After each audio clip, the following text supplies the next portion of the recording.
Tonight, an NBC Bay Area exclusive. As the new school year begins, there is some closure now in Danville, but it comes with tears, not only for the parents of the student that drowned on campus, but also closure for many of his friends. 4 years ago, a freshman at San Ramon Valley High drowned during PE class. And up until now, we didn't know the inside story about Ben Curry.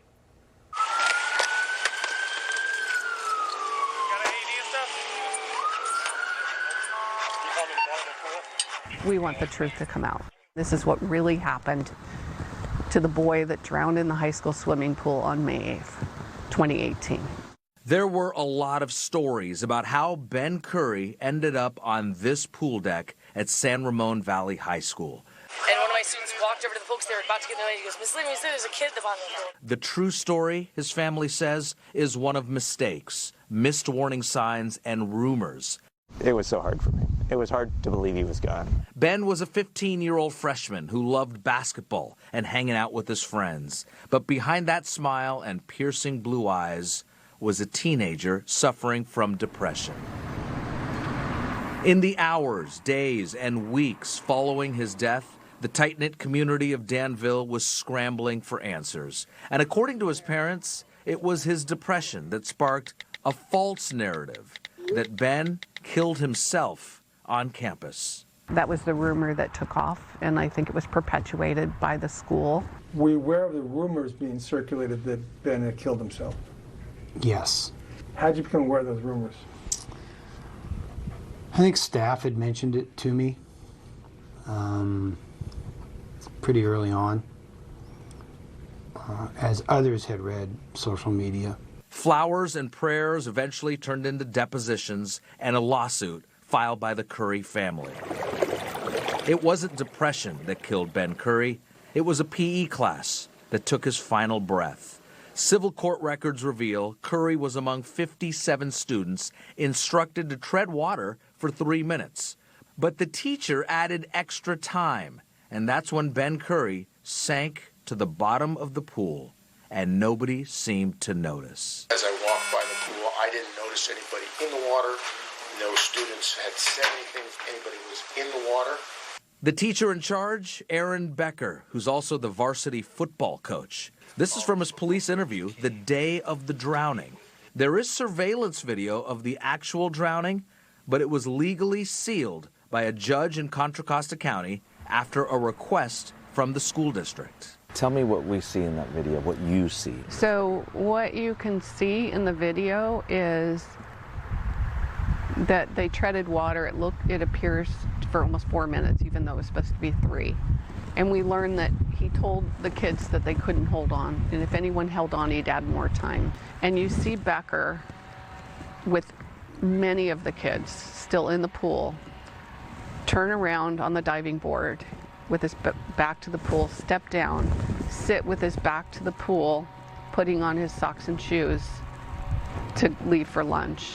How do you show up with 57 and walk out with 56 and then go on with your day? There's a coach's office that's locked. As the lawsuit against San Ramon Valley Unified unfolded, key elements of the tragedy were revealed. Among them, Aaron Becker's Red Cross lifeguard certification had expired before the drowning. I don't know when it lapsed. I'd have to go back and look at the card. The police report seems to indicate that it lapsed in the March of the year that Ben passed. Is that your understanding? Then that would be the case. Perhaps more maddening for the Curry family, another student in the district at nearby California High School nearly drowned earlier that same school year. It's not easy to talk about. Her hand was stuck like this and I was holding her hand. Just breathe. Come on, breathe. Come on, breathe. Breathe, breathe, breathe, breathe.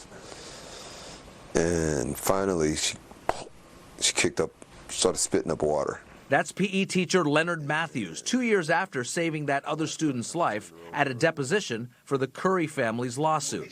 The same Leonard Matthews who showed up to a school board meeting soon after the near drowning, pleading with district administrators to limit class sizes for PE. Because what I really would love to know from you is, what are you going to tell that parent that comes up to you and says, well, what happened to my kid?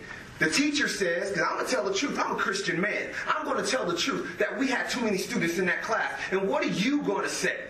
They had this event at Cal High in the same school district, in the same school year, and they didn't do anything about it. 7 months after the near drowning at Cal High, Ben Curry died. As of this day, more than 4 years later, the Currys have yet to get a phone call from Aaron Becker or the superintendent at the time. Did you ever communicate your personal sorrow to the Currys? I did not. Have you ever spoken to the Currys about this? I have not. We're not hateful people. We don't want him to suffer. But we would like an apology. We would like to hear from him that I am so sorry. A heartfelt apology. It was an awful mistake. Many awful mistakes. And we just want to hear he's sorry. We reached out to Aaron Becker, who forwarded our request to the new superintendent, John Malloy. His office sent us this response, which reads in part, "Last year I met personally with Ben Curry's parents and have shared my sincere compassion regarding their tragic loss. The district says it's put safety measures into place at school pools since Ben's death, like ending PE swim classes. There is now a plaque at Sycamore Valley Park where Curry spent endless hours on the basketball court perfecting his jump shot.